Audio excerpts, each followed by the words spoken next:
I don't think I can. Hi. Anyways, we'll wait till see if anybody filters in here. Oh,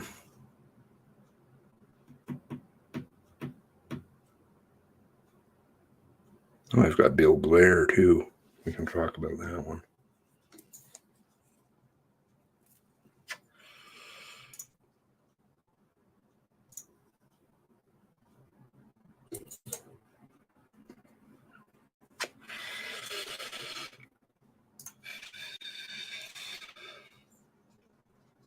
Aw, only one of you wants to join me. Was it that bad?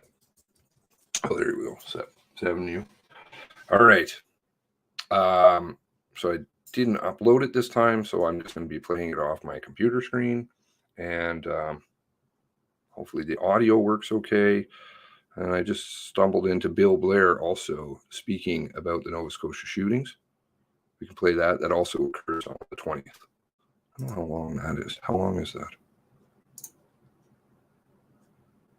32 minutes. Boy. All right, so CPAC is 26 minutes and 50 seconds long. Who is this? Is this CBC? 26. Okay, they're all about the same. Some of them are fiddled with a little bit. 20-second press conference. Why do I have 20-second in here? Next time, can we do this in a single stream? You want it all in a single stream? That's a lot. I thought I'd just break it up into portions. All right, let's see here. We'll take questions for.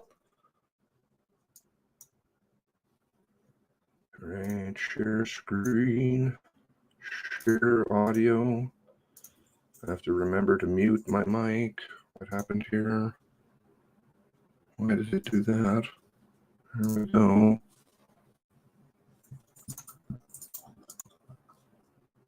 Huh?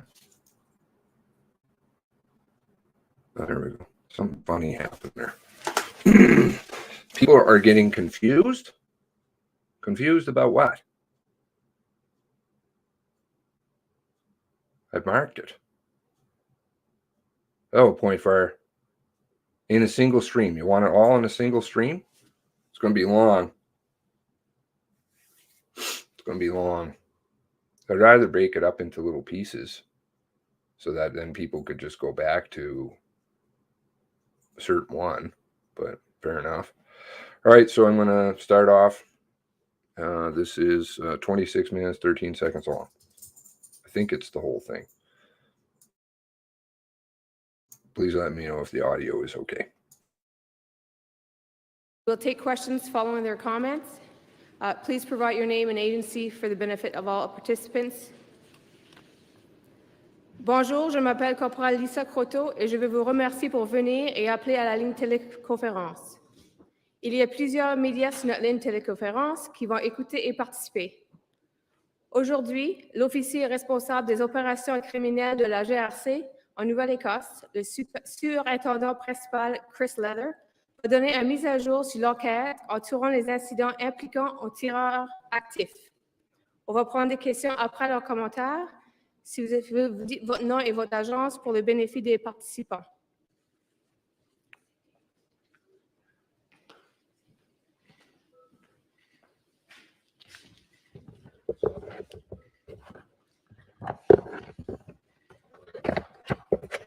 Good afternoon, everyone.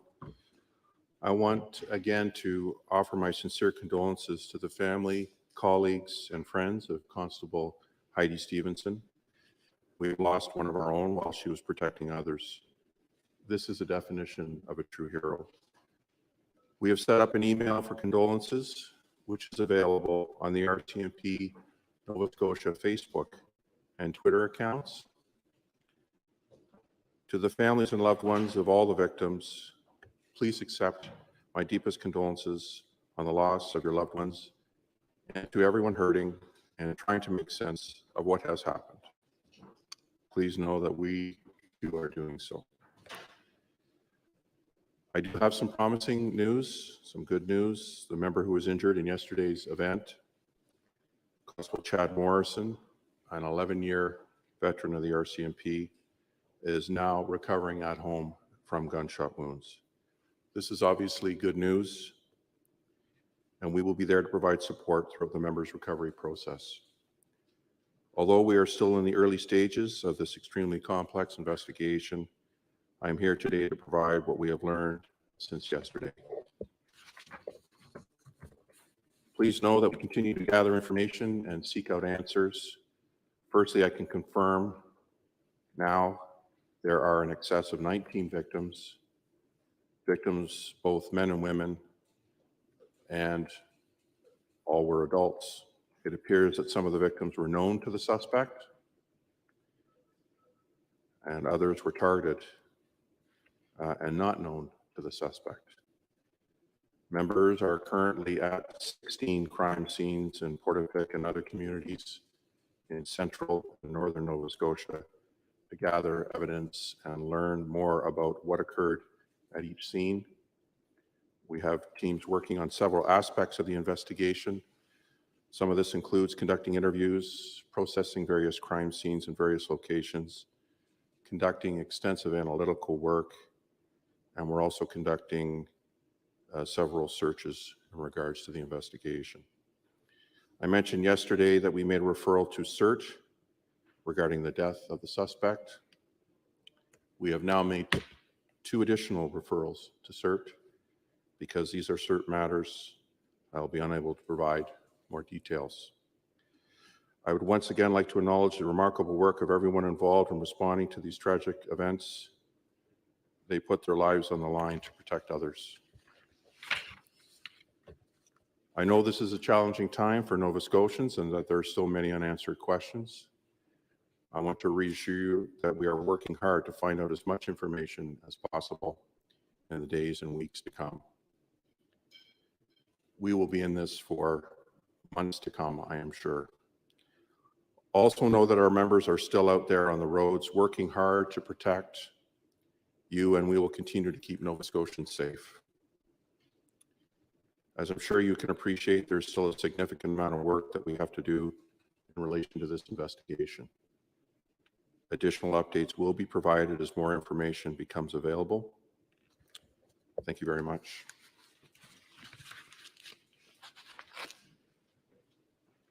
You want to do French?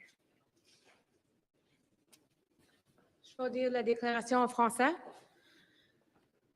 Bon après-midi. Je tiens encore une fois à offrir mes sincères condoléances à la famille, aux collègues et aux amis de la gendarme Heidi Stevenson. Nous avons perdu une des nôtres, alors qu'elle protégeait les autres. C'est la définition d'une véritable héroïne. Nous avons créé une adresse courriel pour les messages de condoléances. Vous pouvez y avoir accès sur la page Facebook de la GRC en Nouvelle-Écosse et aussi par l'entremise de notre compte Twitter.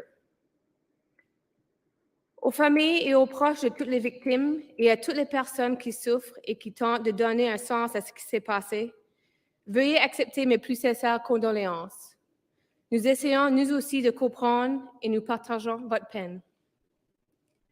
Sur une note un peu plus encourageante, l'agent qui a été également blessé hier, le gendarme Chad Morrison, se remet maintenant chez lui de ses blessures par balle. C'est évidemment une bonne nouvelle et nous serons là pour lui apporter notre soutien tout au long de son rétablissement. Nous en sommes encore au tout début de cette enquête extrêmement complexe, mais je suis ici aujourd'hui pour vous fournir des détails sur ce que nous avons appris depuis hier. Sachez que nous continuons de recueillir des renseignements et de chercher des réponses. D'abord, je veux confirmer qu'il y a 19 victimes, mais nous nous attendons à ce qu'il y en ait d'autres. Les victimes étaient des hommes et des femmes, tous des adultes. Il semblerait que certaines des victimes étaient connues du suspect et qu'elles aient été ciblées, tandis que d'autres ne l'étaient pas. Nos membres se trouvent actuellement sur 16 lieux de crime à Portapique et dans d'autres collectivités dans le centre et le nord de la Nouvelle-Écosse, pour recueillir des preuves et en apprendre davantage sur ce qui est arrivé à chaque endroit. Nous avons des équipes qui se chargent de différents aspects de l'enquête. Par exemple, on mène des entrevues, on traite les divers lieux de crime à plusieurs endroits, on effectue du travail analytique et on effectue également des recherches sur les propriétés du suspect. Hier, j'ai mentionné que nous avons demandé à l'équipe d'intervention en cas d'incident grave d'enquêter sur la mort du suspect. Nous avons maintenant demandé à l'équipe d'examiner 2 autres incidents. Étant donné que l'affaire est maintenant entre les mains de l'équipe d'intervention en cas d'incident grave, je ne pourrai fournir aucun autre détail concernant l'incident. Je tiens encore une fois à souligner le travail extraordinaire de toutes les personnes qui ont participé à l'opération relative à ces incidents tragiques. Ils ont risqué leur vie pour protéger les autres. Je sais qu'il s'agit d'une période difficile pour les Néo-Écossais et qu'il y a encore de nombreuses questions sans réponse. Je vous assure que nous travaillerons fort au cours des jours et des semaines à venir pour obtenir plus d'informations possibles. De plus, sachez que nos membres continuent à patrouiller et à travailler fort pour nous protéger, et nous continuerons à assurer la sécurité des Néo-Écossais. Comme vous le comprenez, il y a encore beaucoup de travail à accomplir relativement à cette enquête. Nous fournirons des mises à jour dès que nos renseignements seront connus. Merci. What we'll do now, we'll just take questions from the teleconference, and I'll ask the person for their question. Alexa McLean from Global News, did you have a question? Alexa McLean?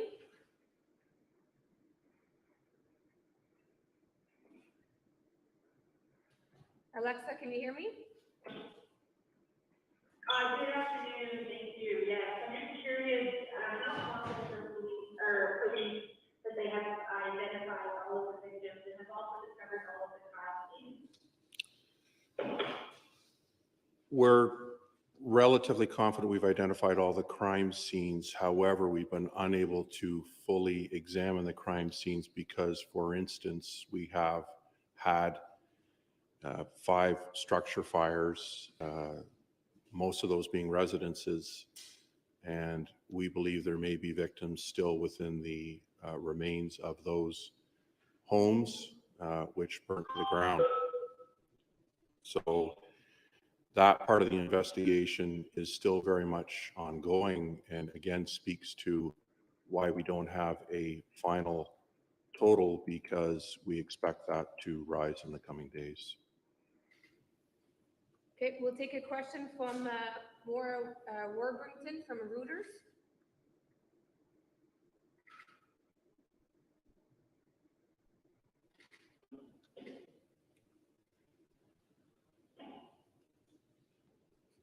Maura Warburton from Reuters. Hi, sorry about that. Can you hear me okay? Yeah, we can hear you. Fuck.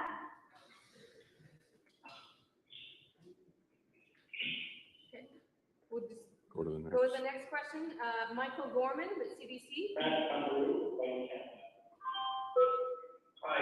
thank you.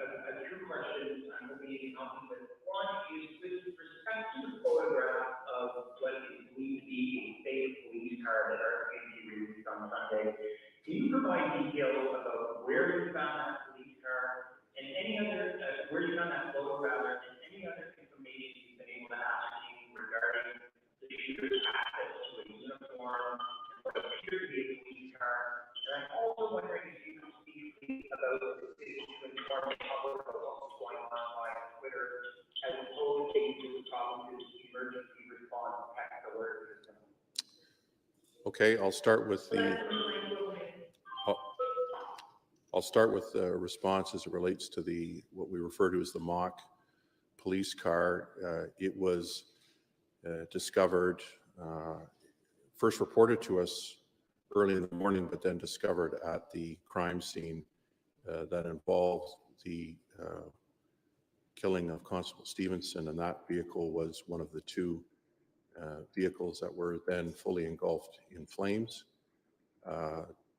In terms of the police uniforms, we don't know the origin of the uniforms, but we certainly have reason to believe that they were either actual uniforms or very good facsimiles thereof.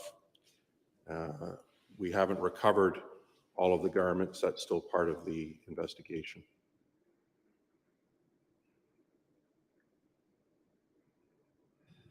And as it relates to the use of the alert system versus Twitter, perhaps my friend from communications can speak to that. I believe there was an Amber Alert that went out at some point. No, we No. just used the Twitter and Facebook just because it was unfolding. Right. We were in contact with the province about it. Just never been discussed it. To follow to that, is it possible to picture a better use of the emergency system than what was going on yesterday?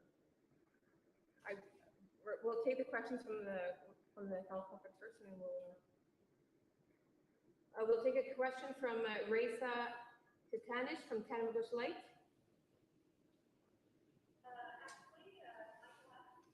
The question I was wondering about in regards to the emergency response check system as well, so I am good, thank you. Robert Gillis from Associated Press.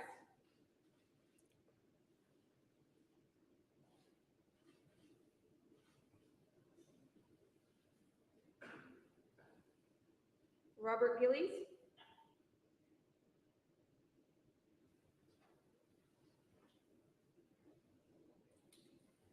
Bill Martin with Six Rivers News.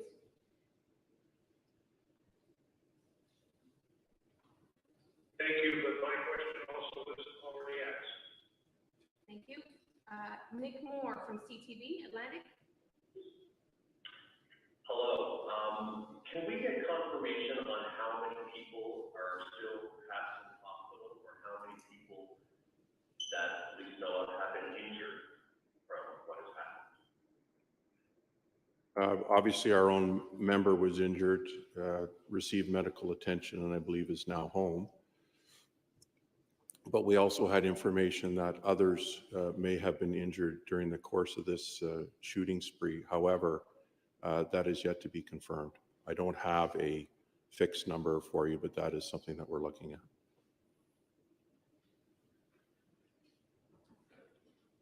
Jana Prudent from Globe and Mail. Hi, you said that there was some relationship with some of the victims. Can you please elaborate on what that kind of relationship might be? We've heard the potential of a domestic relationship or friends and neighbors. Thank you. I'm sorry, not able at this point to elaborate on the nature of the relationship other than to confirm again that there was a relationship, or I should say the subject did know some of his victims, and yet others he did not know. Nicole Monroe from the Chronicle Herald. Yes, I'm wondering how Rcmp are contacting families if they're successful, as some people are still seeking answers in regards to family members that they haven't heard from. Yes, and until we have confirmation from the medical examiner that certain victims have been identified, we're unable to formally release the names and information of the deceased. And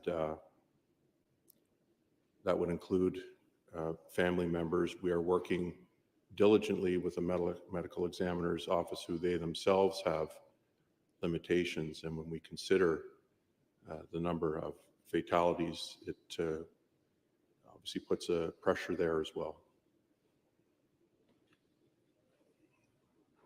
We'll take a question from Tom Bateman with Times and Transcripts in Moncton.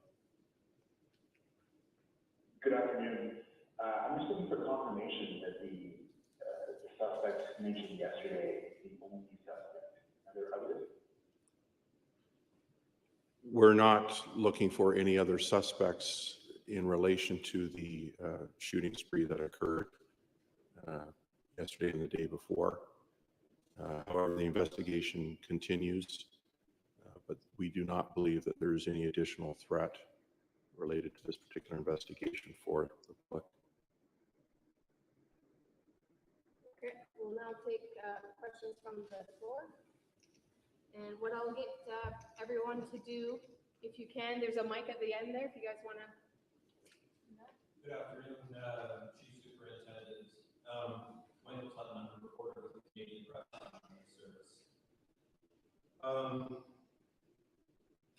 Can you tell us when this began at the home of the suspect's spouse and partner, and whether she has passed away? I'm not ready to discuss that. However, in the coming days, we will have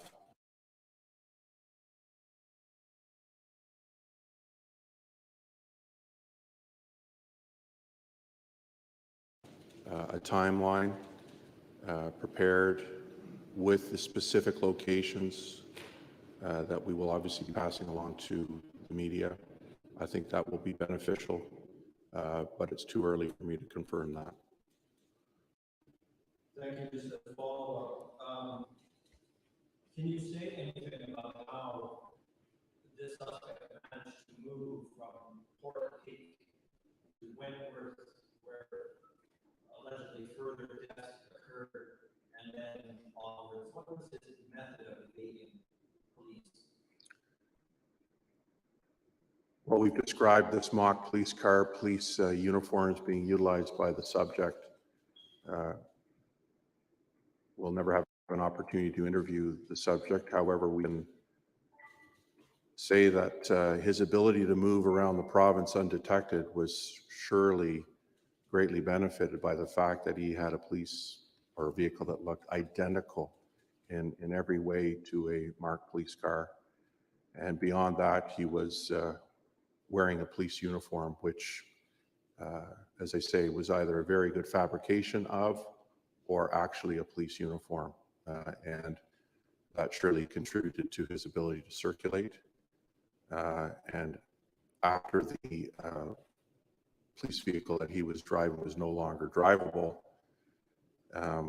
he was able to acquire other citizens' vehicles, to which I will not say anything more about because it's subject to an ongoing investigation, to then circulate around the province, steps ahead of our investigators.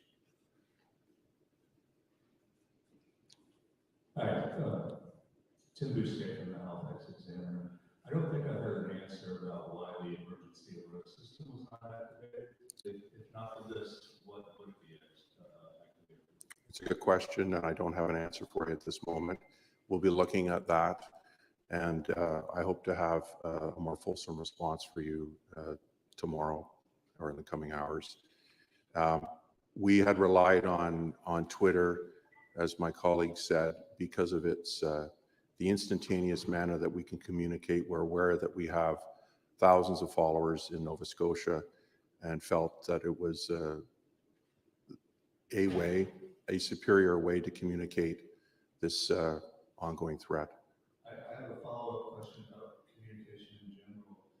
It's the belief of some people in the public that because the emergency alert system was not activated, that at least one person was killed and may have been more. But additionally to that, why did the Twitter account announce that the suspect was in custody when he had been killed? So in terms of that description,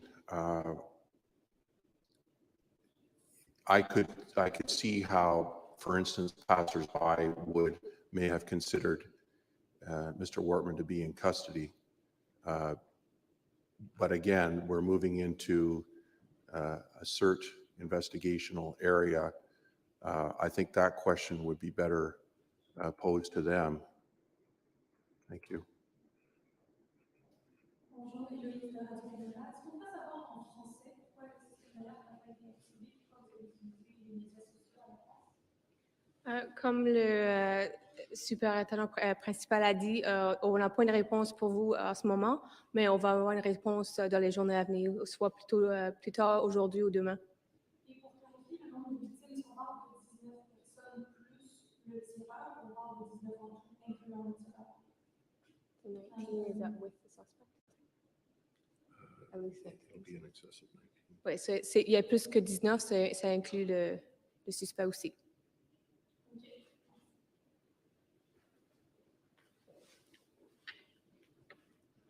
Hello, Andrew Douglas, Front Magazine. First of all, if you could give some additional detail, some basic detail on those 2 additional referrals to CERT, please. So the one investigation, of course, that I referred to yesterday was the final takedown of the suspect. The other 2 have come to light pursuant to our investigation, and we thought it was appropriate to make those referrals. They're sensitive in nature. I'm afraid I can't say anything more about those. And I would suggest and recommend that you direct those questions to CERT. I don't believe they've yet commented on those 2 additional referrals, and it wouldn't be fair for me to comment in that regard. With respect to the 5-year history of CERT, I can't think of any other time when it's been announced that something's been referred to CERT with absolutely no detail whatsoever. I mean, does it involve the police involvement in the injury and or death of one of the victims? Is that fair to say? One or more of the victims? 2 separate instances, obviously 2 separate referrals with very different circumstances. And there was a use of force issue in both instances. However, I cannot speak to the who was involved, other than to say it was Rcmp members in both those instances, due to the fact that both of those are under investigation. Just one follow-up, well, separate question actually. There was a report in the Sun last night about Constable Stevenson's death. In the description, Joe Ormington said that the shooter took her guns and mags, burned his own car, and then took her car. So my question is, was there a point when the shooter was driving an actual police vehicle, and did he have police magazines and firearms, to your knowledge? To the first question, he was not driving an actual or real police car at any time that we're aware of to this point. I'm not at liberty to discuss the firearm portion because that moves into the CERT investigation. No, that's going to be the end of the question. That's fine. Give him just one. If we could in any way draw some distinction, if you could, for us, between those known and unknown. In other words, there might be neighbors, for example, who we knew a bit, versus those who we was very close to. And then there are others, perhaps we didn't know at all. Could you give us a sense, a bit more of a sense of that, so we understand going forward? Thank you. As much as I would like to be able to do that, it would be a much better presentation with the proper timeline, locations, and the identities of the deceased being given to the public and the media formally. That's the time that I would like to be able to speak further on that question. We're not in a position to answer that in a detailed and fulsome way. Thank you. Thank you for coming. Merci d'avoir venu.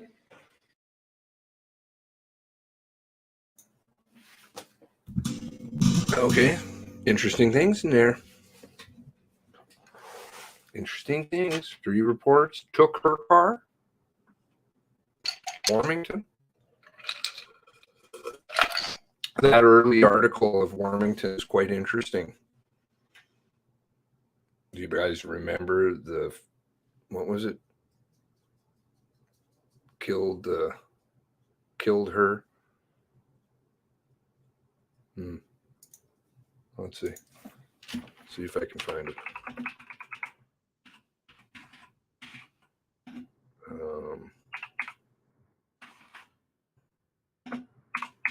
That was the first time we had the, I think,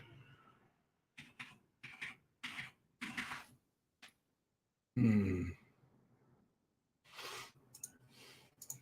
moment. I have to go back to the beginning on this one because they deleted certain portions of it. Now, whether they're just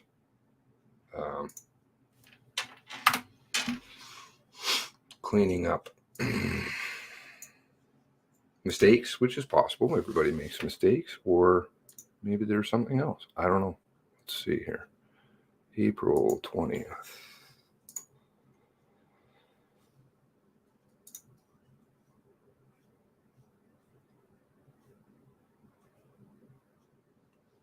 Loading. Warmington, Nova Scotia, mass murder, evil and calculated.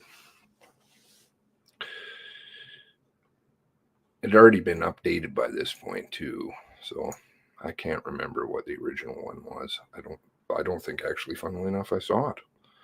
This wicked killing spree was plotted out by in the most intricate detail. He's been planning this for a while, say police sources. Now, if you look carefully at the police sources, because I kind of discounted them, I spoke about this before, but it's interesting they know details that shouldn't have been known by this point. So I don't know if we should discount what they say. Say police sources, quote, he had a uniform and 2 decommissioned police cars. These plans resulted in the murder of mother of 2, who was also an Rcmp officer with 23 years of experience, with at least 15 more innocent souls. But when the suspect shooter, Gabriel Wortman, killed after being intercepted by officers in Enfield, knocked on doors of cars or residents in Nova Scotia cottage country, he looked like a Mountie. He had a uniform and a squad car. Where is the uniform, by the way? Anybody seen anything about that? Still waiting. They would have trusted him, said a police source. The mass shooting happened on April 19th, anniversaries of Oklahoma bombing in 1995 that killed 168, fiery end standoff in Waco, Texas, 1993, when 76 Branch Davidians died.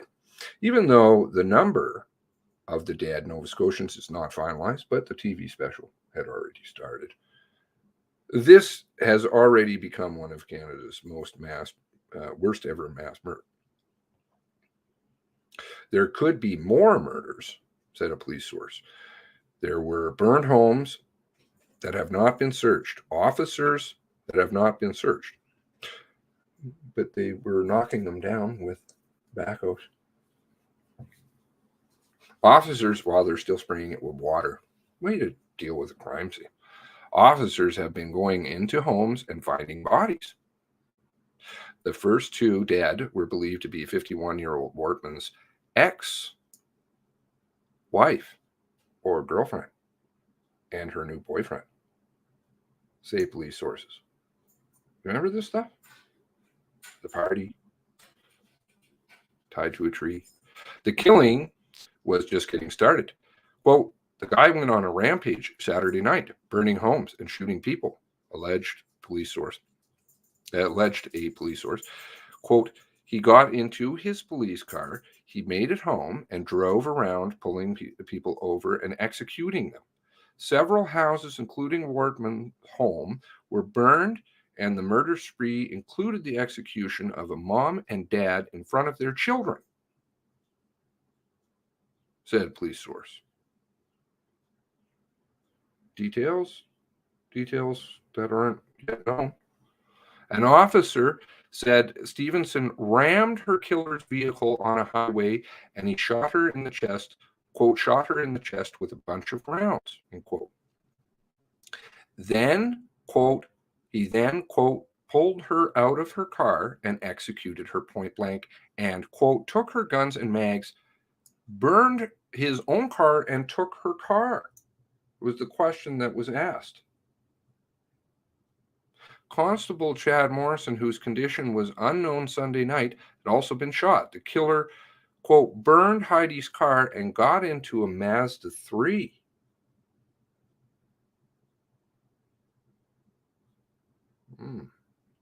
Police thought he was in a Chevrolet Tracker, right? Which is where it was that, what was the tweet that said? Sorry, my apologies, one moment. Brookfield, right? I'm not sure how and this was where I pointed out at the beginning. I'm like, well, why is he over there? And this tweet would not have come out at this point in time. Sorry, that's the RCMP vehicle one. That's apparently coming from Dorrington's wife's friend who looked out a window. Okay. I don't know how many cars would have been on the road that day. I'm assuming a few. Okay, so that one was at 11:04. Where is it here? 11:06. There we go. This was what didn't add up right away for me. I'm like, silver SUV traveling southbound on 102 from Brookfield area. Only 2 minutes later. Now, how has this come into play? And it takes time. If you look at the tweets to filter through, it's not instantaneous like Superintendent Leather says. It takes a little bit of time.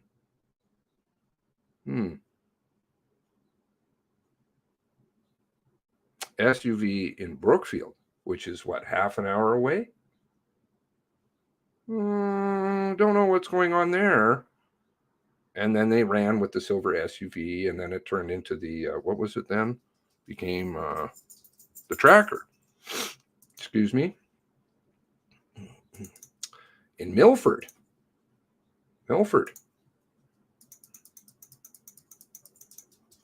Chevy Tracker. Which is why the reports have never been fixed. Because they can't screw with this one. They know it's a mess. They got to kind of go with it, cert, that's why it was all messy. All right, let's go back here. Police thought he was in a Chevrolet Tracker and saw Wortman at a gas station, but didn't put it together.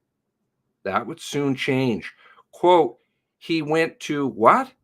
Another gas station and was filming up when police arrived. Oh, this person knows what they're talking about. Do you see? You can go back and use details that you learned subsequently, because what details did we know at this point? Pretty much nothing. Quote, they challenged him. He had what's believed to be Stevenson's gun out, and he was hit with about 10 rounds. The big question is why they challenged him, by the way. Yes, 2 points. Two officers is what you see in the video shooting him. And then you have the poo-poo mass media show drama. Blue vests running around, exchanging places, guns over the hood. Get out of here. He was dead. The question was, well, I don't know. Was he? Who knows? But there's no way that there was all the media just sitting around when there was buzzing officers around. He was already dead, or supposedly, right? The big question is why. Sources say the RCMP have ruled nothing out. Really? Well, they had ruled out that there was anybody else involved on the 19th. Nobody else. Nope, nothing to see here. We've got that one figured out. We haven't even informed families, but don't worry about it. We've got a TV special going, and He was acting alone. Don't you know? There may be domestic motive, but why do this during the COVID-19 lockdown anniversary of other massacres? It was calculated evil stuff. I don't know. Who knows? All right, so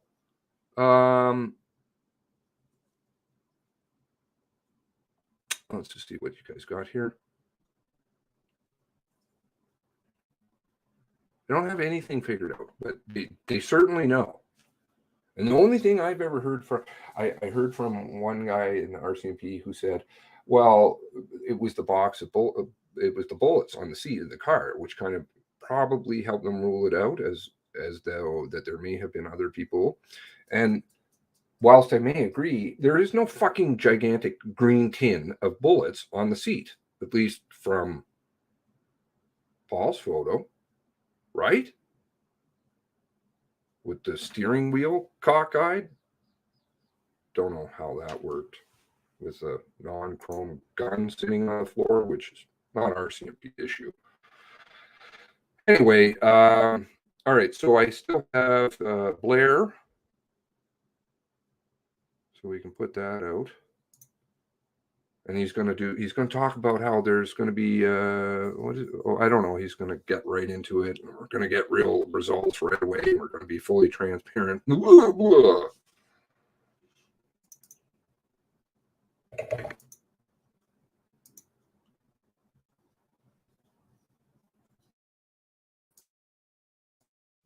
Thank you, and good afternoon, everyone. And I'd like to thank you all for joining us here this afternoon.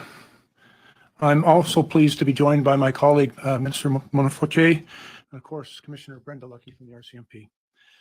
Today, all of the people of Canada join with the people of Nova Scotia in their grief for the senseless acts of violence that were committed in and around Portapique over the past weekend. I'd like to begin by expressing my deepest sympathies and the sympathies of all Canadians with the families and the loved ones of the deceased.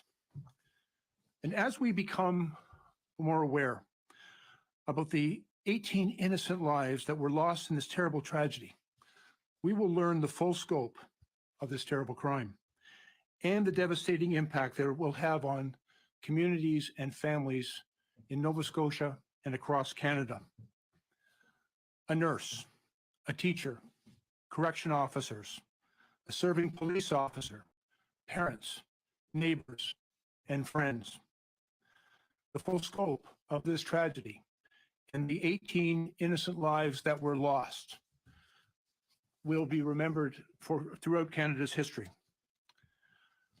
One of the particularly tragic elements of this terrible event was the death of Constable Heidi Stevenson, who was killed answering the call to duty while bravely responding to this tragic incident. Constable Stevenson was a 23-year veteran of the Rcmp, admired, respected, and beloved by colleagues and her community. I also want to acknowledge Constable Chad Morrison, who is recovering today from gunshot wounds that he suffered in responding bravely to this event. I think all Canadians are grateful that we have people like Constable Stevenson, Constable Morrison, men and women serving in law enforcement across the country who answered the call, who rushed towards the danger, who put their lives on the line. And it is important to remember that they are heroes every day, not just made heroes by this terrible tragedy, but every day for their service. And we will remember their sacrifice. The Nova Scotia Rcmp are actively investigating almost 16 crime scenes, and they will be releasing information as it becomes available. I can tell you from experience that in these incredibly complex and tragic crimes, what is known now will be added to. The information will be incomplete. And the Rcmp are doing an extraordinary job of tracking the evidence, getting the facts, dealing with families who are grieving an incredible loss. And they are dealing with all of that while they mourn the loss of a beloved colleague. Last night, I had this opportunity to speak with MPs from Nova Scotia who I serve with, Lenore Zahn, Darren Fisher, Bernadette Jordan. And I've asked them all to help us understand how the government of Canada can best support their communities at this tragic time. And we will continue to work together to get through this. We will continue to support the RCMP in the important and vital work that they are doing to get Canadians the answers that they seek. I've also had the opportunity this morning to speak with Nova Scotia's Attorney General and Minister of Justice, Mark Furry. Mark and I used to work together when he was then serving with the RCMP, and he spoke about his recollection of Constable Stevenson. He was involved in her recruitment and hiring and training, and it was very apparent to me how deeply, emotionally, and impactful this tragedy has been for him as well. And so I would like to take this opportunity to sincerely thank the members of Nova Scotia's RCMP and the Commissioner who serve our communities every day. As Canadians, we have no greater responsibility than the safety of our communities and our kids. I'd also like to take this opportunity to express my heartfelt condolences to the people of Portapique, to the region of central Nova Scotia that has been so deeply impacted by the lives that have been stolen in this senseless act of violence. And I'd like now to turn to Commissioner Lucky to make her remarks. Commissioner. Good afternoon. Our hearts are broken. My heart is broken. A senseless act of violence, unprecedented in our country, has occurred. I want to thank all of the people across Canada and across the world who have shared their expressions of grief, sorrow, support, and condolences as we mourn the loss of Constable Heidi Stevenson, as well as families across Nova Scotia and their loved ones. And we are all families. Heidi served in her community. Her children went to school in the community, as does Chad Morrison. In the face of this unprecedented crime, it's going to be very long and very complicated. It's not going to be gone through overnight. As the minister said, there's at least 15 crime scenes. But our focus must and will be to put names to the victims, to the heroes, to the people who serve their community. And again, on behalf of the RCMP family, I want to thank the minister, the media, and all the Canadians for such a tremendous support throughout this. And it means so much to us. I will end by saying Canadians are resilient. COVID showed us our resiliency. This event will again show our resiliency, and we will get through this. We'll get through this together. Thank you. Merci, le ministre Blair, et merci, commissaire Lucky, d'être avec nous aujourd'hui. Aujourd'hui, nous partageons cette grande peine, un deuil avec les Néo-Écossais. En fin de semaine, des actes de violence insensés ont été commis à Portapique et dans les environs. Je suis de tout cœur avec les familles qui ont reçu le pire appel de leur vie hier. Il n'y a pas de mots pour décrire ces terribles pertes et cette terrible tragédie.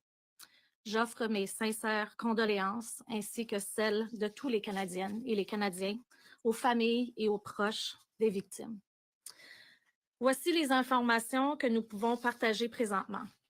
Au moins 18 vies précieuses ont été tuées, dont une agente de la GRC. L'agente Heidi Stevenson de la GRC a été tuée dans l'exercice de ses fonctions alors qu'elle répondait courageusement à cet incident. Cet héros, l'agente Stevenson, était une vétérane de 23 ans avec la GRC. Nous souhaitons également un rétablissement rapide à l'autre agent de la GRC qui a été blessé, l'agent Chad Morrison. Il est encore trop tôt pour dire si le nombre de personnes décédées est définitif, que la portée de cette situation est toujours en cours d'évaluation. Vous savez, on a perdu des êtres chers, des parents, des infirmières, une infirmière, des personnes qui contribuaient à leur communauté. Et nous sommes de tout cœur avec ces communautés. La GRC de la Nouvelle-Écosse enquête activement sur toutes les scènes de crime et divulguera les renseignements dès qu'elles seront disponibles. À mesure que nous nous en prenons davantage sur ce qui est passé en Nouvelle-Écosse, je demande aux Canadiennes et aux Canadiens d'être unis dans le deuil avec ces communautés qui sont durement frappées. Je tiens à remercier sincèrement les membres de la GRC de la Nouvelle-Écosse qui servent courageusement leur communauté tous les jours. En tant que gouvernement, nous n'avons pas de plus importante responsabilité que de s'assurer de la sécurité des Canadiennes et des Canadiens. Encore une fois, je présente mes sincères condoléances aux habitants de Portapique et aux familles de ceux et celles qui ont perdu la vie dans un acte de violence insensé. Merci. Thank you, Minister. We'll now start taking questions, starting with 3 questions on the phone. On va commencer à prendre les questions en commençant par le téléphone. 3 questions au téléphone avant de se tourner vers la salle. 1 question, 1 follow-up, une question, un suivi. Opérateur. Thank you, merci. Please press star 1 at this time if you have a question. S'il vous plaît, appuyez sur étoile 1 maintenant pour poser une question. The first question, la première question, Steve Scherer, Reuters. Please go ahead, your line is open. À vous la parole, votre ligne est ouverte. Hello, yes. I wanted to ask, I know that the other press conference, one in Nova Scotia, indicated that the death toll may not be final. I was wondering if you have an idea of how many people may be missing right now. At this time, we don't have an exact number. We just know that there are certain scenes that have not been processed. And because of fire, it's not easily apparent if all the people have been accounted for. Okay, can I follow up? Yes. My follow-up would be: have you been able to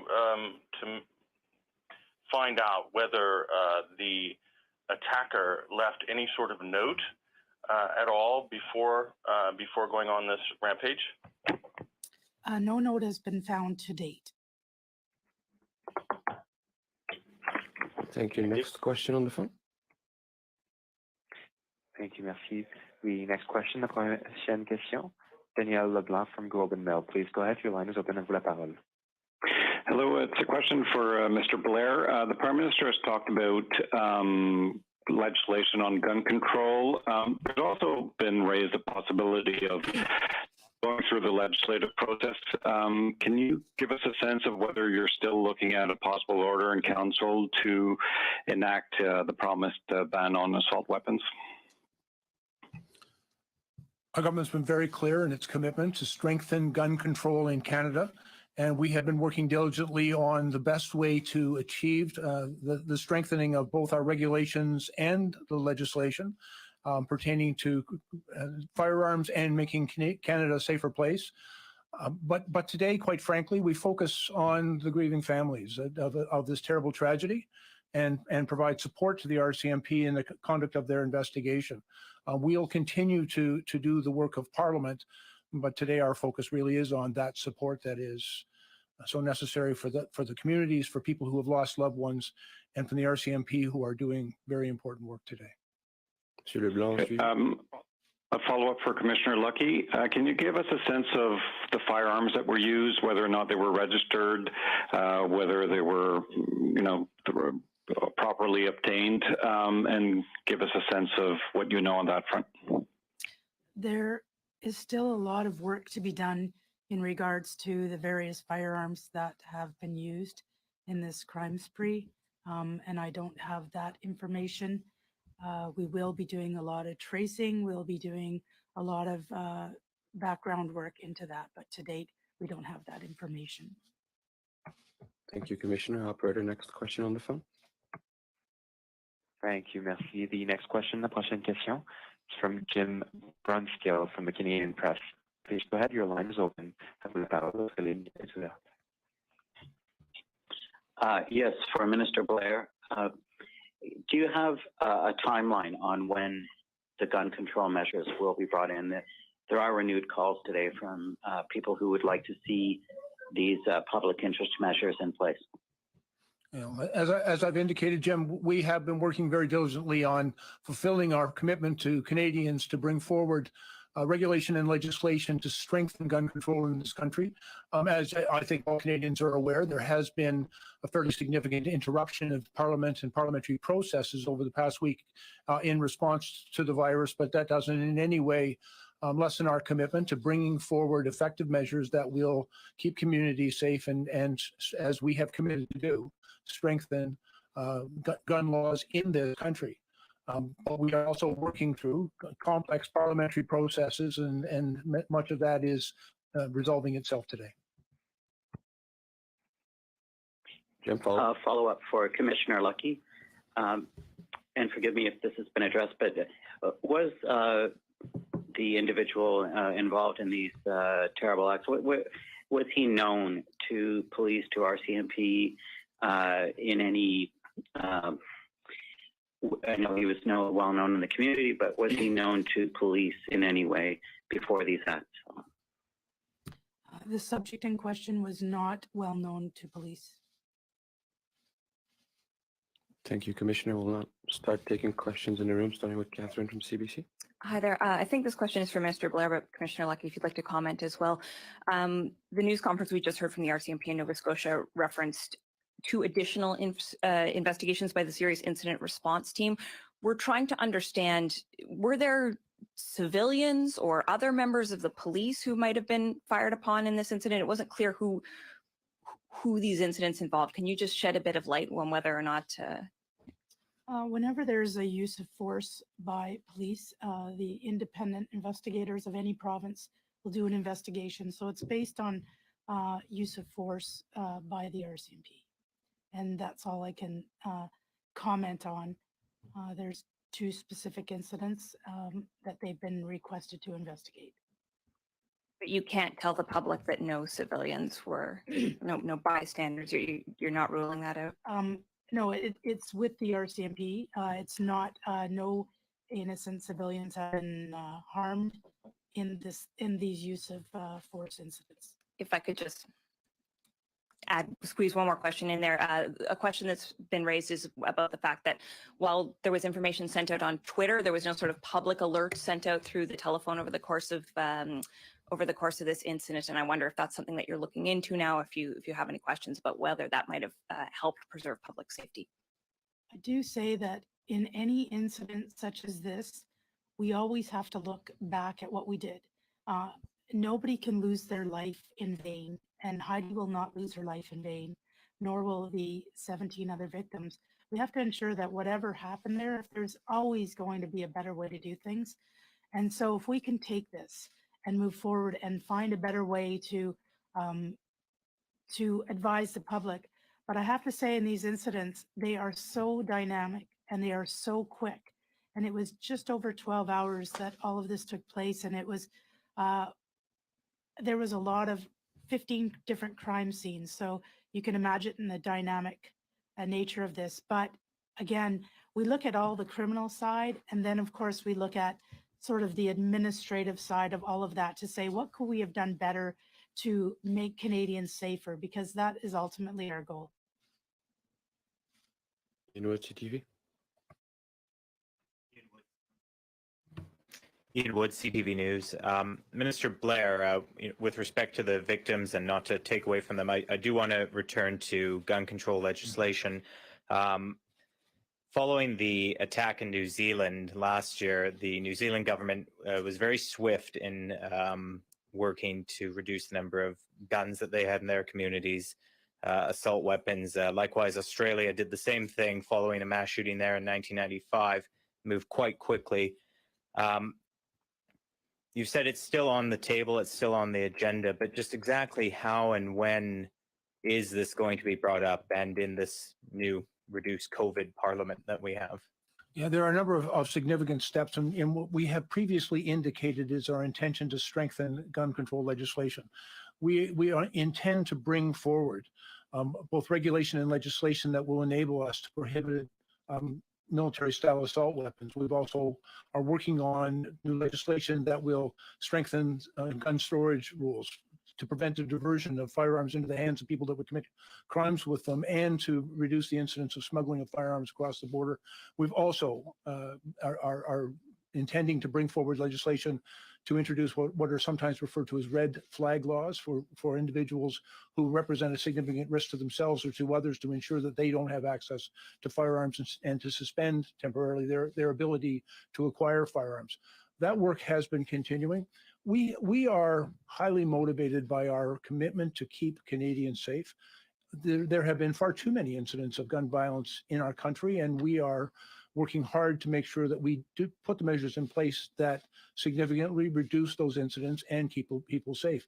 Of course, we're deeply impacted by the terrible crimes that have taken place over the past 36 hours, but at the same time, I think it's very important to allow the RCMP to conduct their investigation, to gather the evidence and the facts. And our public policy should be evidence-based and will be evidence-based. And so we will support the RCMP in the conduct of their investigation. I think we've made it very clear our commitment to strengthen gun laws in this country, and we are working on doing that. The actual schedule for bringing forward that legislation, that is still to be determined, simply because we are in somewhat uncertain times in Parliament, but it doesn't in any way imply that we are any less committed to taking the steps that are necessary to keep Canadians safe, to strengthen our gun laws, and to do those things which Canadians expect of us and which are necessary to maintain safety and reduce gun violence in our communities. Thank you. Commissioner Lucky, condolences to you and the force. I just want to ask, the suspect had a mock RCMP vehicle and was wearing RCMP paraphernalia.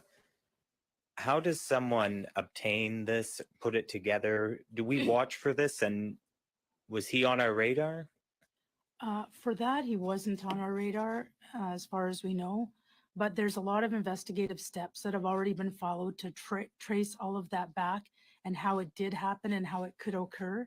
Some of it, most of which we think is replica. It wasn't actually an RCMP vehicle, but it was made to look identical to one. And we will trace back every part of that vehicle to find out how that happened, as well as with the uniforms. Hi, Tim Nomitz, iPolitics. I just got to say that I'm really sorry for your losses, and also to the people of Nova Scotia. With regard to the firearm, although you might not, and I know that in previous shootings that the police have not released details of the firearm that was used, partly because of the trial, which there isn't going to be one here, and continuing investigation, but I'm just wondering, without actually specifying a make or a model, could you say, inform us whether this weapon or weapons were restricted or prohibited, or were they non-restricted? And did the shooter have a firearm license? With regards to the various weapons used, what we will do is, because there's 15 different crime scenes, and despite what the suspect may or may not have had, we have to determine at each location what weapon was used, determine if if it was a long arm or if it was a handgun, and until we know exactly the cause of each death, we're not in a position to say what types of weapons that the suspect was in possession of. There's still a lot of scenes to process, and we're not sure that what we may have right in front of our eyes is usually not what ends up happening. So we have to make sure that we are, as Chief Superintendent Leather said, we are conducting searches. There's still some searches to be done and to put some of those pieces together. Right. I think I understand some of that you have to determine and establish that each and all of these weapons were used in or not in the shootings. But with regard to the firearm license, I wouldn't think that anything investigative would hinge on that. If you could tell us whether or not that individual did have or did not have a firearm license. Tim, as we've indicated, the RCMP are in the earliest hours and days of this investigation, and it's a complex one. And I think it's quite appropriate for them to be careful about the release of information until they've had the opportunity to verify it and confirm it. And so it is, I think, inappropriate. And the commissioner would quite naturally be very reluctant to reveal details of that investigation until it is complete. And so I would urge Canadians to be patient with the RCMP as they do a very difficult but very important job for us in getting all the facts, in confirming their evidence, making sure that all of the steps to preserve that evidence are taken. Canadians deserve answers. The families and the victims of these terrible crimes deserve accurate answers. And so let us be patient while the RCMP conducts their investigation, confirms their evidence, and then I'm absolutely confident they'll be transparent and forthcoming with that once that important work has been done. Okay, I understand that. Thank you. Thank you, Minister. On va turn back to the phone. 3 questions au téléphone. Opérateur. Thank you. Merci. The next question, la prochaine question, Dylan Robertson from Winnipeg Free Press. Please go ahead. Your line is open. À vous la parole. I want to express my condolences, and I don't mean to distract from this tragedy, but I want to ask Minister Blair about the situation in our federal institutions with COVID. As far as I can tell, you haven't done any interviews since the pandemic hit the jails. We've seen ministers with less important portfolios show up at press conferences. We have a hashtag going around, "Where is Blair?" And I'm just wondering what you've been doing to keep abreast of the situation with COVID and prisoners. All right, I've been here every single day, actually, and working very closely with all of my officials, including Commissioner Kelly, who I've spoken to as most recently as this morning, about almost a daily conversation with our correction officials. I can assure Canadians that we have been taking a number of very significant steps to ensure the health and safety of the inmate population who we are responsible for. Both Corrections Canada and our parole board have been working diligently for individuals who are eligible to be released and do not represent a significant threat to public safety, that they have been working to make sure that those individuals are considered for early release, and literally hundreds of people have in fact been placed back in the community, but that's done in a very careful and supervised way because public safety is our first priority. Within the institutions themselves, our Correction Services Canada officials have been working very closely with Public Health Canada and with provincial public health authorities to ensure that all of the measures that are necessary to protect our inmate populations are being taken, and that includes issuing personal protective equipment to both correction officers and the inmates in those institutions, that proper social isolation and social distancing measures are being taken.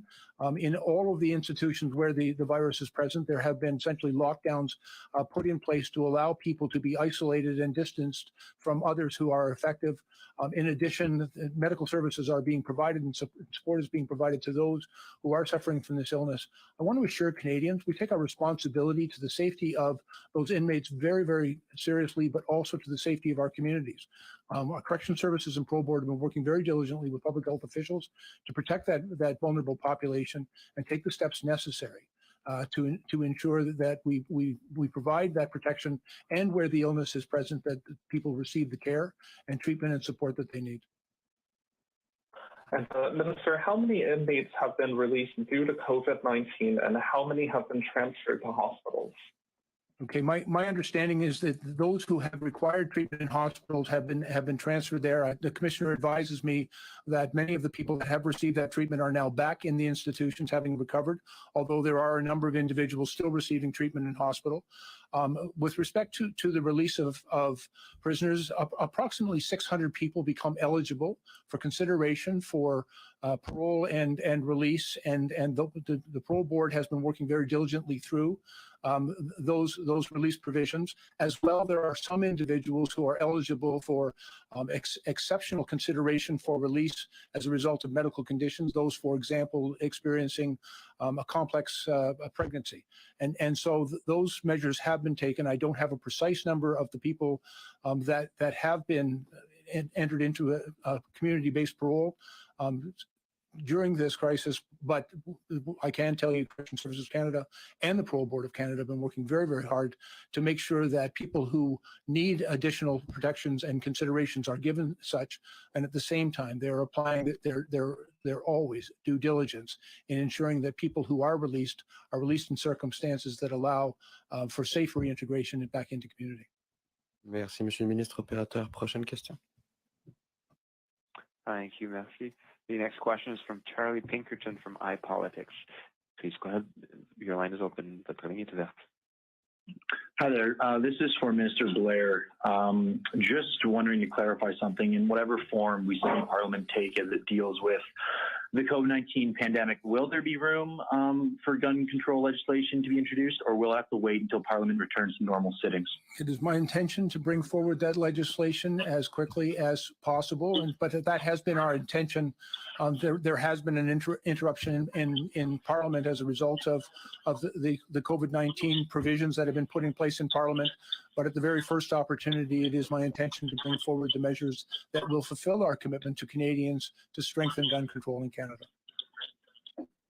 Okay, and your government has said that about a few pieces of legislation, and there's certain other priorities, including things like banning conversion therapy and making changes to medical assistance in dying. Would this legislation be put ahead of that on the list of priorities? Yeah, quite frankly, all of those things are priorities, and we're working diligently on being prepared to bring that before Parliament at the appropriate time. Thank you, Minister. Thank you. One last question on the phone. Thank you, merci. The next question is from Jim Brunskill from the Canadian Press. La parole, votre ligne est ouverte. Please go ahead. Yes, Minister Blair, just to follow up on Dylan's question about prisoners. I realize you said you didn't have exact numbers, but can you give us a ballpark number of those who are susceptible to COVID-19 who have been released from the federal system to the community? Is it dozens? You mentioned hundreds were eligible, but could you just narrow that down a little bit more for us, please? Well, there have been, over the past 6 weeks, hundreds of people who have been eligible and received approval from the Parole Board for release. A number of those are people who were particularly vulnerable. There are a number of measures as well. I think it's important to understand the context of the federal inmate population. First of all, there are about 14,000 people in our federal institutions. Almost a quarter of them are serving life sentences and not eligible for parole. And therefore, we are taking the steps necessary for those who are not eligible for parole. And that includes almost half the population who are serving sentences for very serious violent crimes. And so we are taking the steps that are necessary to keep them safe within the institutions. There are, in addition, some inmates who are eligible and who are particularly vulnerable, and we're doing everything possible to expedite their appropriate release into communities. But we also want to make sure that when they are released into communities, we are able to provide them with the necessary supports in housing, in supervision, and other measures, which will help them be successful in their reintegration into community. And so we are trying to strike a balance between the importance of keeping that inmate population which cannot be released safe and healthy within the institutions, and ensuring those people who would benefit from an earlier release are given full consideration in that determination.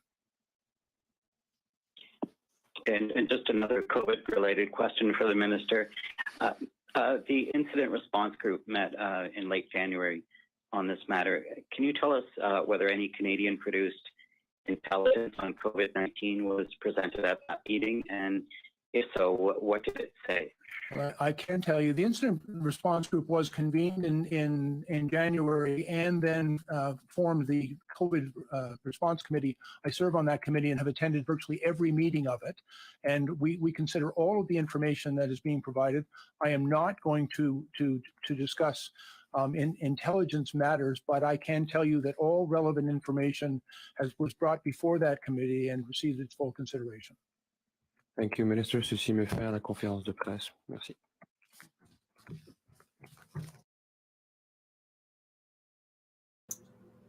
Mm-mm. 33 million cell phones. Should have answered that one. Oops.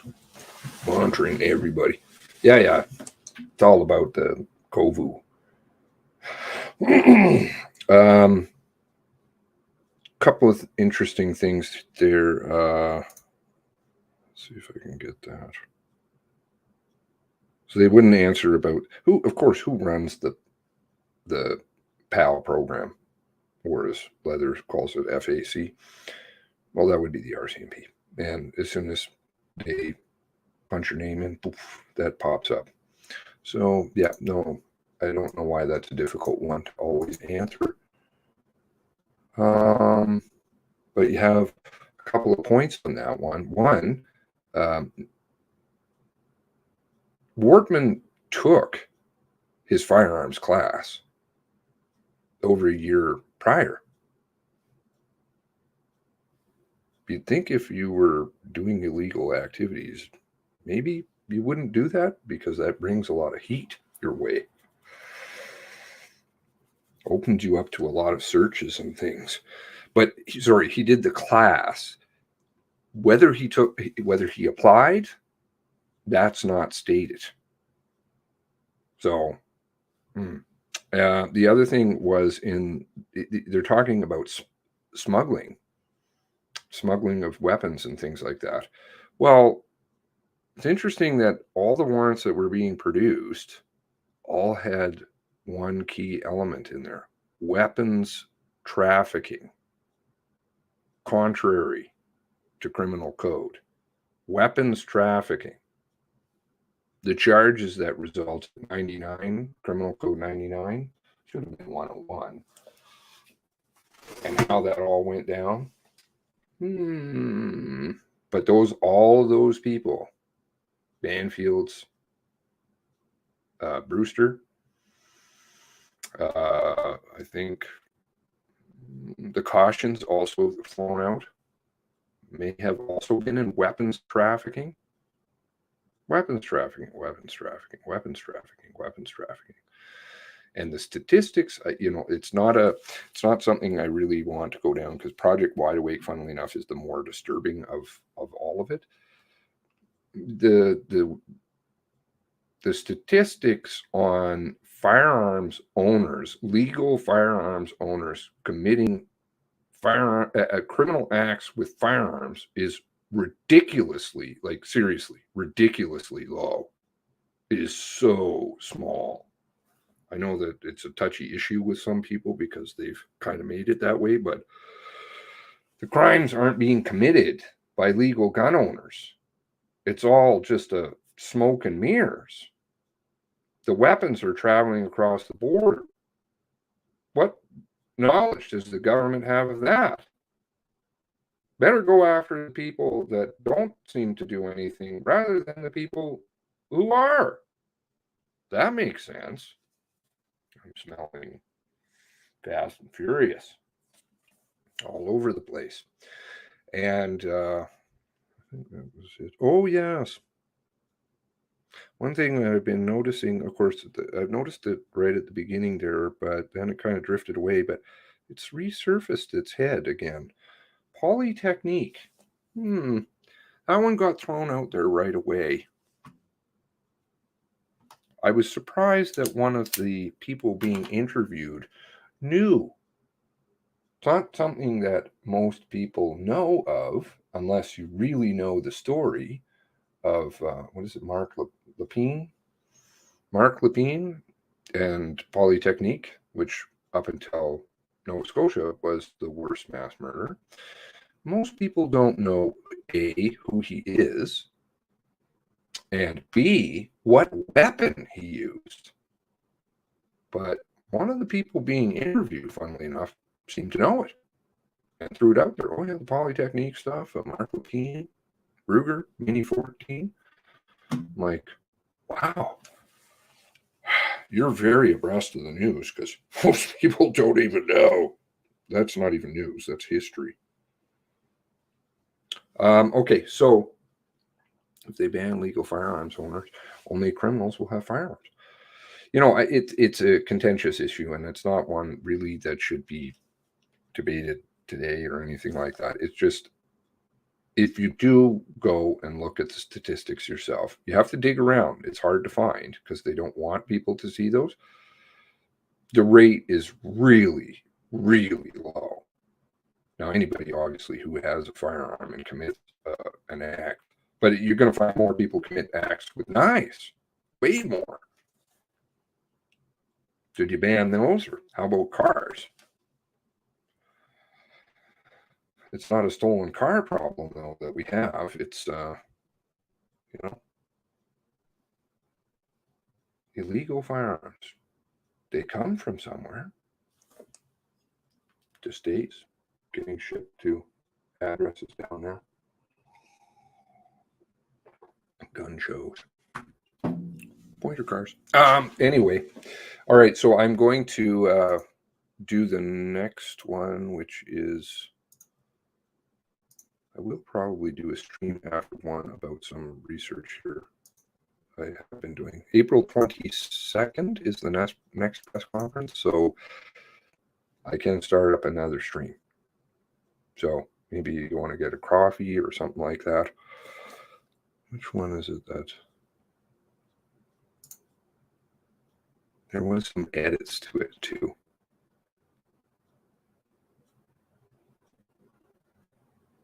Oh yeah. That's in there. I thought he was going to answer that earlier. All right. So God bless you. God bless the 23. And I'll see you in the next stream. I'll post it in the Discord and on my tweeters. God bless you. God bless the 23.